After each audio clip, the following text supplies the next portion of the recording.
இது புதுசாங்க. இது பாத்தீங்கன்னா தேர்தலுக்கு முன்னாடியே விமர்சனம் எவ்வளவு ஒரு வழிச்சொற்கள்லாம் வந்து பார்த்துதான் நம்ம சந்திச்சுதான் இந்த தேர்தலே சந்திச்சோம். எங்க அனைத்து விமர்சனங்களுக்கும் எங்களோட செயல்ல எங்களுக்கு நாங்கள் பதில கொடுப்போம். சரி, இப்போ கொங்குநாடு மக்கள் தேசிய கட்சியினுடைய பொதுச் செயலாளர் ஈஸ்வரன் இப்பதான் பேட்டி முடிச்சுட்டாங்க. இப்போ பேட்டிக்கு வரோம். அவர் என்ன பேட்டியில கேட்டு இருந்தாருன்னா, அதிமுக நிலவரக்கூடிய பிரச்சனைகள் காரணமா இந்த தாவேக ஆட்சி தொடர்ந்து 5 நாட்கள் நீடி இருக்குமா அப்படிங்கிறது வந்து சந்தேகமா இருக்கு. திட்டங்களை தொடர்ந்து செயல்படுத்தினா மட்டும்தான் இந்த ஆட்சி நிலைக்கும் அப்படின்னு சொல்லியிருக்காரு. நீங்க என்ன சொல்றீங்க? அதிமுக பூசலுக்கும் இதுக்கு என்ன சம்பந்தம்? அதிமுக இருக்கிற ஆதரிக்கிறாங்க. சரி, அதனால ஆட்சிக்கு ஆபத்து வரும். அதனால எப்படி ஆட்சிக்கு ஆபத்து? எங்களுக்கு தேவையான பெரும்பான்மை இடம் எங்களுக்கு ஏற்கனவே இருக்கு. பாரு, தமிழக வெற்றி கழகம் 107 இடங்கள் வச்சிருக்கோம். அதுக்கப்புறம் காங்கிரஸ், கம்யூனிஸ்ட், இடதுசாரிகள், அப்புறம் ஐஎம்எல் கட்சி இருக்கு. எங்களுக்கு பெரும்பான்மையான இடங்கள் சஃபிஷியண்டா இருக்கு. அதனால இந்த கட்சியில பூசலுக்கும் நாங்க ஆட்சிக்கான திறத்தன்மைக்கும் எந்த வித பிரச்சனையும் கிடையாது. இந்த கட்சியோட கூட்டணியை வச்சு நீங்க இந்த 5 இந்த கூட்டணியை வச்சு நீங்க 5 ஆண்டுகள் இந்த தேர்தல் முடிவுகள் எதை காட்டுதுன்னா, தமிழ்நாட்டின் அடுத்த முதல்வராக, தேர்தலுக்கு முன்னாடி தமிழ்நாட்டின் முதல்வராக நம் வெற்றி தலைவர் விஜய் அவர்கள் வர வேணும்னா மக்கள் இந்த தீர்ப்பு அளிச்சிருக்காங்க. இது எல்லாத்துக்குமே தெரியும். இதுதான் அந்த தீர்ப்பு. ஏன்னா தமிழக வெற்றி கழகத்துக்கு கிடைத்த இடங்களுக்கு நெக்ஸ்ட் பாத்தீங்கன்னா க்ளோஸா யாருமே வரல. ஸோ மேண்டேட் ரொம்ப தெளிவா தான் இருக்கு. கண்டிப்பாக ஆட்சி 5 வருடங்கள் சிறந்த முறையில நடக்கும். மக்களுக்கு தேவையான அனைத்து திட்டங்களும் செயல்படுத்தப்படும்.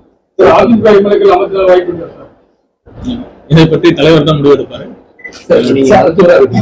இப்போ ஏற்கனவே திமுக ஆட்சியில வந்து செவிலியர்கள் தொடர்ந்து போராட்டத்தில் ஈடுபட்டாங்க. இப்போ நீங்க அதே துறைக்கு வந்திருக்கீங்க. உங்க முதல்வர்கிட்ட நீங்க என்ன கோரிக்கை வைக்க போறீங்க? அதை பத்தி ஏதாவது நீங்க ஸ்டடி பண்ணி என்ன சொல்லலாம்னு இருக்கீங்க? ஏற்கனவே பாத்தீங்கன்னா தலைவர் அவர்கள் பதவி இருக்கிறப்பயே சொன்னாரு, ஒரு வெள்ளை அறிக்கை பாத்தீங்கன்னா எப்படி இருக்கு பார்த்து பினான்சியல் சிச்சுவேஷன் எவ்வளவு இருக்குன்னு பார்த்துட்டு கண்டிப்பா அப்பதான் தெரியும். அதுக்கப்புறம் ஒரு உரிய முடிவு கண்டிப்பா எடுக்கப்படும். இந்த நீங்க இப்போ மருத்துவத்துறையில் இருக்கிறதுனால வெளிநாடுகள்ல இந்த ஹண்டா வைரஸ் போல அதெல்லாம் ஆப்பிரிக்க நாடுகளை தாக்கிட்டு இருக்குன்னு சொல்றாங்க. இப்போ நீங்க என்ன சார்ஜ் எடுத்து அங்க போய் எல்லாம் பார்க்கும் பொழுது அதுக்கான நடவடிக்கைகள் பாத்தீங்கன்னா இன்னைக்கு கூட ஒரு குதிரை பற்றி அதிகாரிகிட்ட விசாரிச்சாங்க. மனிதர்களுக்கு பரவற வாய்ப்பு இல்லைன்னு தெளிவா சொல்லிட்டாங்க. அதனால மக்கள் இதை பற்றி ஒரு அச்சம் தேவையில்லை. இனியும் இதற்கான முன்னெச்சரிக்கை நடவடிக்கை எதுவா இருக்குன்னு பார்த்துட்டு அது எடுக்கப்படும்.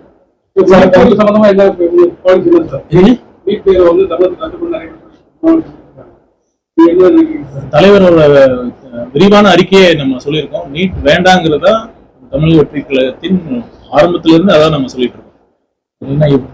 இந்தியா ஒரு கூட்டாட்சி நாடு. ஒரே தேர்தல், ஒரே நாடு, ஒரே தேர்தல்ங்கிறத அவங்க RSS பாஜகவோட திட்டமா இருக்கு. ஒரே நாடு ஒரே தேர்தல், அதே மாதிரி ஒரே நாடு ஒரே தேர்வு, அது கண்டிப்பா ஒரு கூட்டாட்சி தத்துவத்துக்கு எதிரானது. இந்த மாதிரி பல லட்சம் மாணவர்கள் இந்தியா முழுசும் பல மாநிலங்கள்ல தேர்வு நடத்துறப்ப கண்டிப்பா ஏதோ ஒரு இடத்துல இந்த மாதிரி கொஸ்டின் பேப்பர் லீக் ஆகிறதுக்கு சாத்தியக்கூறுகள் அதிகம்.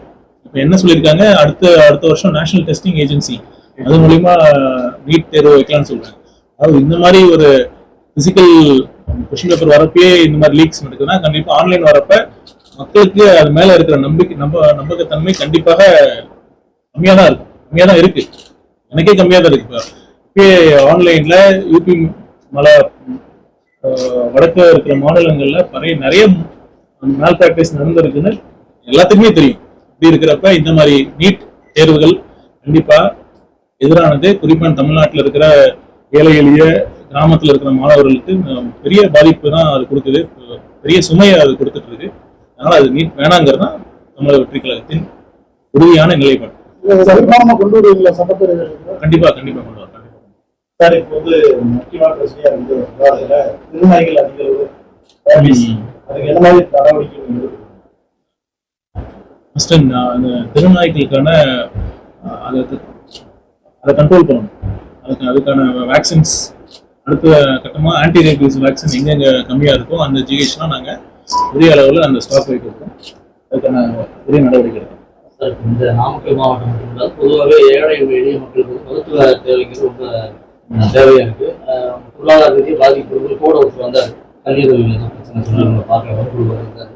அவர்கிட்ட பேசணும், ஒரு ஏழ்மை அப்படின்னு சொல்லியிருந்தாரு. இந்த மாதிரி பிரச்சனைகளுக்குள்ள மக்களுக்கு முக்கியத்துவம் கொடுத்து தாவைக்கு அரசு மருத்துவ சேவை செய்யும். அதாவது இந்தியாவிலேயே பார்த்தீங்கன்னா இந்த தமிழகத்துல கல்வி மற்றும் மருத்துவம் தமிழ்நாட்டில் நல்ல முறையில் தான் இருக்கு. இன்னும் மற்ற கவர்மெண்ட் ஹாஸ்பிட்டல் அரசு மருத்துவமனை மீது மக்களுக்கு இருக்கிற நம்பிக்கை இன்னும் இருந்ததை விட இப்போ கம்மியா இருக்குன்னு தான் நம்ம சொல்ல முடியும். இவங்க வந்து நீங்களே பார்த்துருப்பீங்க, அவங்க வந்து எங்கிட்ட தனியார் மருத்துவமனையில் நாங்கள் சிகிச்சை பெறணும், அதுக்கு உதவி ஏதாவது செய்யணும்னு கேட்டாங்க. இந்த மாதிரி சூழலை நம்ம போக்கி அரசு மருத்துவமனையிலே தரமான ஒரு மருத்துவம் கிடைக்கிறதுக்கான ஏற்பாடுகள் செஞ்சு அரசு மருத்துவமனையில் தரமான சிகிச்சை கிடைக்குங்கிற நம்பிக்கையை நம்ம